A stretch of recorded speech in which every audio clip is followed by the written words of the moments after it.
வணக்கம். ஆம்ஸ்ட்ராங் கொலை வழக்கில் கைது செய்யப்பட்ட ரவுடி நாகேந்திரனை சென்னை எழும்பூர் நீதிமன்றத்தில் ஆஜர்படுத்தப்படுவதற்கு வேலூர் சிறையிலிருந்து போலீசார் அழைத்துக் கொண்டு புறப்பட்டனர். கூடுதல் விவரங்களை செய்தியாளர் சேதுராமன் வழங்க கேட்கலாம். சேதுராமன், வணக்கம். விவரங்களை சொல்லலாம். வணக்கம். தற்போது வேலூர் மத்திய சிறையில் இருந்து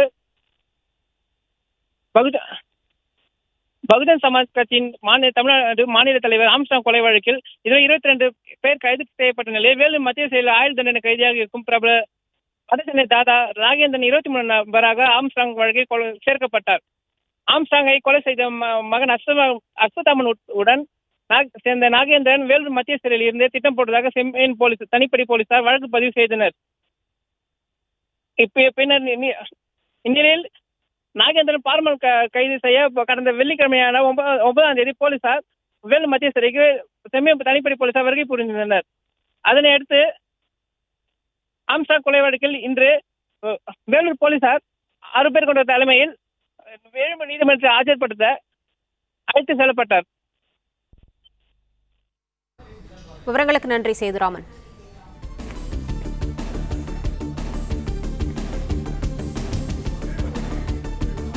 ஆம்ஸ்ட்ராங் கொலை வழக்கில் கைது செய்யப்பட்ட ரவுடி நாகேந்திரனை சென்னை எழும்பூர் நீதிமன்றத்தில் ஆஜர்படுத்துவதற்காக வேலூர் சிறையிலிருந்து போலீசார் அழைத்துக் கொண்டு புறப்பட்டிருக்கின்றனர்.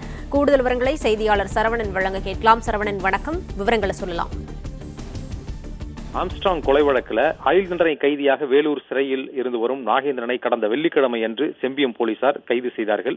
அவருடைய மகன் அஸ்வத்தாமனை ஏற்கனவே கைது செய்திருந்த நிலையில் அவர் அளித்த வாக்குமூலத்தின் அடிப்படையில் ஆம்ஸ்ட்ராங் கொலைக்கு அவருடைய தொடர்பு இருப்பது கண்டுபிடிக்கப்பட்டு அதன் அடிப்படையில் கைது நடவடிக்கை மேற்கொள்ளப்பட்டது.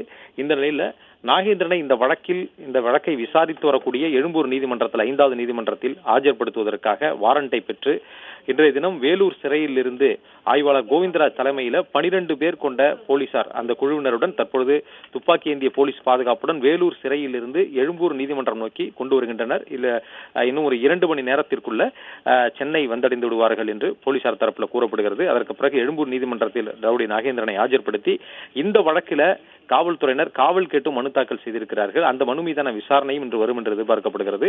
காவல்துறையினர் நாகேந்திரனை காவலில் எடுத்து ஆம்ஸ்ட்ராங் கொலை வழக்கு குறித்து தீவிரமான விசாரணையை மேற்கொள்ள இருப்பதாகவும், எதனால் முன்விரோதம் ஏற்பட்டது, நாகேந்திரனுடைய பங்கு என்ன, யாரையெல்லாம் கொலை செய்வதற்கு இவர் மூளைச்சலவை செய்து தூண்டினார், எப்படி திட்டமிட்டார் போன்ற கோணங்கள்ல இவரிடம் விசாரணை நடத்துவதற்கு திட்டமிட்டிருக்கிறார்கள்.